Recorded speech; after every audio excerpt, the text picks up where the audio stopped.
Hello guys, welcome back to my channel Lalitha tips and blogs. నేను ఇవాళ కొత్త రెసిపీతో మళ్ళీ మీ ముందుకు వచ్చేసానండి. అదేమనుకుంటున్నానంటే దాల్ మఖన్, రెస్టారెంట్ స్టైల్లో దాల్ మఖన్ అయితే ఇప్పుడు నేను చేయబోతున్నాను. ఈ వీడియో పూర్తిగా చూసే ముందు నా ఛానల్ని కొత్తగా చూసేవారు లైక్ చేయండి, షేర్ చేయండి, కామెంట్ చేయండి, సబ్స్క్రైబ్ చేసుకొని పక్కన బెల్ ఐకాన్ని క్లిక్ చేస్తే నేను చేసే ప్రతి వీడియో మీకు నోటిఫికేషన్ ద్వారా వస్తుంది. వీడియోస్ అయితే చూస్తున్నారు ఫ్రెండ్స్, ప్లీజ్ సబ్స్క్రైబ్ అయితే చేసుకోవట్లేదు. ప్లీజ్ ఫ్రెండ్స్ సబ్స్క్రైబ్ చేసుకొని నా ఛానల్ అయితే సపోర్ట్ చేయండి, నాకు సపోర్ట్ చేయండి. వీడియోలోకి అయితే వెళ్ళిపోదాం. ముందుగా నేను 4 hours ముందే నేను పెసలను అయితే నానబెట్టేసి పెట్టినానండి. వాటిని ఇప్పుడు కడిగేసుకొని ఒక గిన్నెలో వేసుకొని 1 స్పూన్ ఉప్పు, 1 స్పూన్ పసుపు, 4 దాల్చిన చెక్క ముక్కలు అండ్ 4 లవంగాలు వేసుకొని 1 కప్పుకి 3 కప్పులు నీళ్ళు అయితే పోసుకోవాలి. నేను 2 కప్పులు పెసలు అయితే 6 కప్పులు నీళ్ళు పోస్తున్నానండి. ఈ పెసలు కరెక్ట్గా 6 విజిల్స్ వస్తే చాలండి. పెసరపప్పు బాగా ఉడుకుతుంది, మనకి కర్రీ కూడా చాలా స్మూత్గా వస్తుంది. ఇప్పుడు అదైతే సమ్మర్లో పెసలు చాలా మంచిదని చెప్పాను కదా ఫ్రెండ్స్. సో ఇవాళ సమ్మర్ స్పెషల్గా నేను దాల్ మఖన్ అయితే చేస్తున్నాను. రెగ్యులర్గా దాల్ మఖన్ అనేది కందిపప్పుతో చేస్తారు, ఇలా వెరైటీగా ఉంటుంది, హెల్త్కి కూడా చాలా మంచిదని ఇవాళ పెసలతో చేస్తున్నాను. ఈ వీడియో స్కిప్ లేకుండా చూడండి, మంచి రెసిపీ అండి ఇది. చూసారు కదా ఫ్రెండ్స్, 6 విజిల్స్ అయితే వచ్చినాయి. ఇప్పుడు కుక్కర్లో నుంచి పప్పునైతే అయితే తీసేసుకొని చూసారు కదా చాలా చక్కగా అయితే ఉడికిపోయినాయి. ఇప్పుడు పప్పుని పక్కన పెట్టుకొని స్టవ్ మీద కడాయి పెట్టుకొని 3 టేబుల్ స్పూన్స్ ఆఫ్ ఆయిల్ వేసుకోవాలి. ఇందులో ఆయిల్ కన్నా బటర్ అయితే చాలా బాగుంటుందండి టేస్ట్. నేను ప్రజెంట్ బటర్ అయితే మా ఇంట్లో అయిపోయింది, సో నేనైతే ఆయిల్ అయితే వాడుతున్నాను. ఇప్పుడు ఇందులోకి ఆయిల్ అయితే కాగినాక ఇప్పుడు ఇందులోకి 2 స్పూన్స్ ఆఫ్ జీలకర్ర వేసుకుందాం అండ్ 1 స్పూన్ ఆఫ్ ఆవాలు వేసుకొని ఇవి కొంచెం బాగా వేగాలండి. ఆవాలు చిటపటలాడుతూ ఉండేటప్పుడు మనం దొరికి పెట్టుకున్న ఉల్లిపాయలు, పచ్చిమిర్చి, టమాటా అవి వేసుకుందాం. ఆవాలు అయితే చిటపటలాడినాయి. ఇప్పుడు ఇందులోకి సన్నగా తొరిగి పెట్టుకున్న ఉల్లిపాయలు, సన్నగా తొరిగి పెట్టుకున్న పచ్చిమిర్చి కూడా వేసుకొని కొంచెం ఫ్రై చేసుకుందాం. ఉల్లిపాయ పచ్చివాసన పోయే వరకు ఫ్రై చేసుకోవాలండి, లేకపోతే కచ్చా పచ్చగా ఉంటుంది. ఉల్లిపాయ కొంచెం బాగా వేగాక 1 టేబుల్ స్పూన్ అల్లం వెల్లిపాయ పేస్ట్ వేసుకుందాము. అల్లం వెల్లిపాయ పేస్ట్ అయితే ఇంట్లోనే నేను తయారు చేస్తానండి, ఎందుకంటే బయట షాప్స్లో తెచ్చుకునే అల్లం పేస్ట్ అంత టేస్ట్ ఉండదు, చాలా రోజులు ప్యాక్ చేసి ఉంచుతారు కదా. సో ఇంట్లోనే నేను చేసుకొని ఒక జిప్ కవర్లో ఫ్రిడ్జ్లో పెట్టేసుకుంటాను 20 డేస్కి ఒకసారి. ఇలా అల్లం పేస్ట్ బాగా వేగాలండి, పచ్చివాసన పోయే వరకు వీటిని ఉల్లిపాయలని వేస్తూనే ఉండాలి.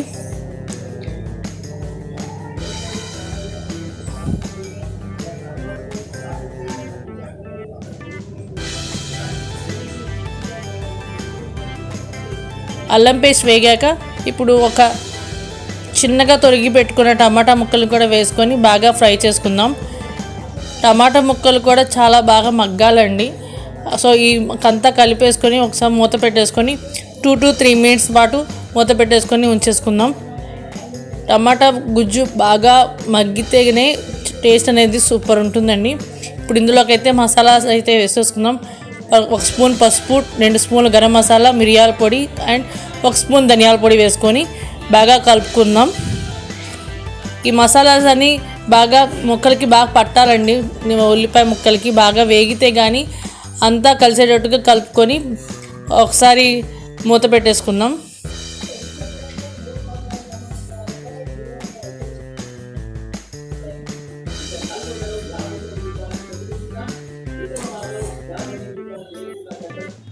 ఒక 2 నిమిషాల తర్వాత ఒక 2 స్పూన్ల ఉప్పు అయితే వేసుకుంటున్నాను, ఎందుకంటే ముందుగా మనం వేసుకున్న పప్పులో ఉప్పు అయితే వేసుకున్నాం కదా.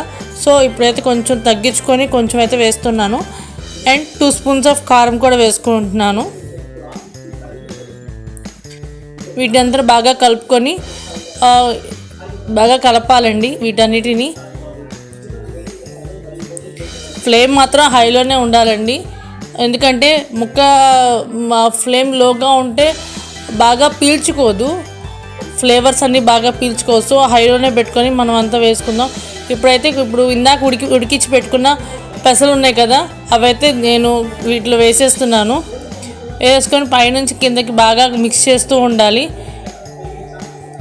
ఇది మాత్రం ఈవినింగ్ టైమ్ చపాతీలోకి చాలా బాగుంటుందండి. ఇది దాల్ మఖానా ఈవినింగ్ వేడిగా చపాతీ చేసుకొని ఈ కర్రీ వేసుకొని తింటుంటే అబ్బా, హెల్త్కి హెల్త్, టేస్ట్కి టేస్ట్ సూపర్ ఉంటుందండి. ఏంటి మీకే ఈ రెసిపీ మీరు కూడా ట్రై చేసి నా కామెంట్ బాక్స్లో తెలియజేయండి ఎలా ఉందో. ఇప్పుడు ఒకసారి ఒక హాఫ్ గ్లాస్ వాటర్ అయితే పోసేసుకొని ఒకసారి కలబెట్టుకొని మూత పెట్టేసుకుందాం. ఇవి కొంచెం పంటి కింద తగులుతూ ఉండాలండి, మరీ మెత్తగా ఉండకూడదు పప్పు. ఎందుకంటే గుజ్జుగా ఉంటే అది కర్రీలాగా ఉండదు, ముద్దపప్పు టైప్లో ఉంటుంది.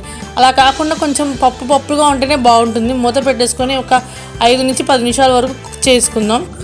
10 నిమిషాల తర్వాత మూత తీసుకొని ఇలా చూసారు కదా ఫ్రెండ్స్, ఎంత బాగా కుక్ అయిందో కర్రీ.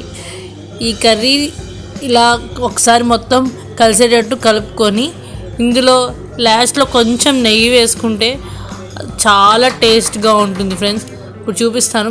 లైట్గా నెయ్యి వేసేసుకొని దించేసుకుందాం కర్రీని అయితే.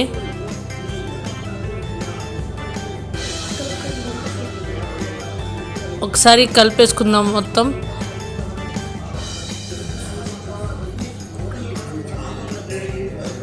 నాకైతే చూస్తుంటేనే నోరు ఊరిపోతుంది. ఈ కర్రీ అయితే పిల్లలకి కూడా చాలా హెల్తీ అండి. ఇప్పుడు లాస్ట్లో కొత్తిమీర వేసేసుకొని కర్రీని మళ్ళీ ఒకసారి కలయబెట్టుకుందామండి. కొత్తిమీర ఫ్లేవర్ అంతా కర్రీకి పట్టుకోవాలి కదా, సో ఒకసారి మొత్తం కలయబెట్టుకొని బౌల్లోకి అయితే షిఫ్ట్ చేసేద్దాము.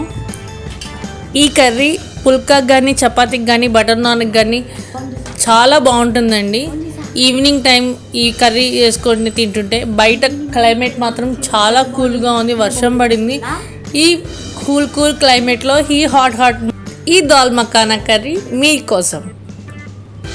చూసారు కదా ఫ్రెండ్స్, చాలా ఎమ్మి దాల్ మఖానా కర్రీ ఎంత ఈజీగా చేసుకుందామో.